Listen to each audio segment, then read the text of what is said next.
Assalamualaikum mga ka-amer. So, ang pag-uusapan natin ngayon ay tungkol sa papalapit na election. So, pakinggan natin itong mga sinasabi ni Attorney Harold Respecio.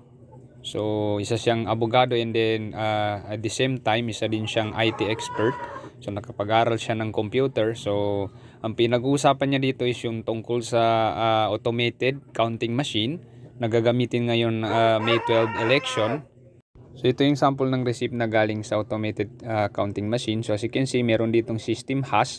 So, yung system hash guys ay yan yung parang code na which is diyan natin mapapanatili yung integrity ng ating data. So, for example, pag bumoto tayo, so always check the system hash kasi diyan natin makikita kung yung laman ba ng ating ballot or hindi kaya yung binoto natin is hindi napalitan. So, isa yan sa tinitingnan para masigurado natin na hindi tayong madadaya sa paparating na election. So, since automated ito guys, so nangangailangan siya ng internet connection para matransmit yung mga data na naipon dun sa automated counting machine. So, pwede siya i-transfer kaagad sa USB. Ayan. So, yan yung isa sa mga problema pag ganyan. So, pwedeng dayain yung election kasi once na naka-automated kasi, so yun na nga kailangan ng internet. So, automatically yung mga data na naipon dun sa machine ay pwede natin siya i-transfer and then pwede natin siya i-modify. So, pag sinabi natin i-modify, so pwede natin siya i-edit.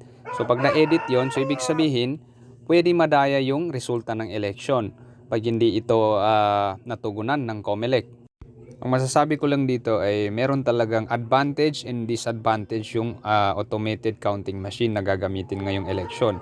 So, yun lang yung magiging disadvantage niya is pwede siya ma-hack ng mga magagaling sa computer and then pwede palitan yung resulta ng election. So, yun ang magiging problema ngayon. Malaking balita mga kababayan, nakakabahala po. Kaka-check ko lang po yung kaka-upload ng COMELEC na source code review report. Hinanap ko po doon yung hash code ng naka-install na software doon sa automated counting machines na nakita ko nung final testing and sealing day. Hinanap ko po doon pero doon sa audit report, ang na-audit lang nila ay hanggang sa 3.4 version. Okay, so yung sinasabi niya na version, so 3.50, yan yung updated na version ng 3.40. So ibig sabihin nag-update yung COMELEC ng automated counting system. So ibig sabihin yan guys, meron siyang pagbabago or meron siyang update dun sa system which is maybe mas advanced kaysa dun sa 3.0. So yan yung magiging problema ngayon is yung na-check lang is hanggang 3.40 na version. Yan yung na-audit. So ang problema yung 3.50 is hindi siya na-audit. So yan yung magiging problema ngayon. So bakit hindi kasali yung 3.50 dun sa in-audit? Which is yun yung gagamitin ngayong paparating na election. Maybe pwede nating sabihin na nag-update si COMELEC ng automated system. So, para mas secured yung ating halalan, so nag-update sila. So, I think, isama nila itong 3.50 na version dun sa audited na version ng automated counting machine. Para nang sa ganun ay malinawagan yung taong bayan, dapat isali nila dun yung 3.50. Kasi magkaiba talaga yan, yung 3.50 and then 3.40. So magkaiba talaga yan ng magiging system.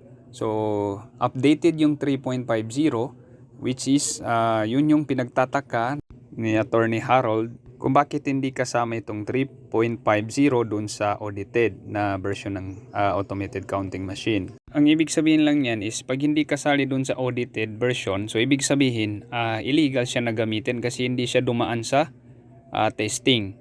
Okay? So simpleng explanation lang para at least may idea kayo. Po ngayon dahil kung totoo itong finding ko na ito, ibig sabihin po, yung nakatanim na software doon sa makina ay hindi na-audit at posible na merong nakatanim na daya po doon. Kaya hindi ko po alam kung anong magiging consequence nito sa pagpapatuloy ng ating eleksyon. Chairman George Garcia, pagtuunan niyo po ito ng pansin please.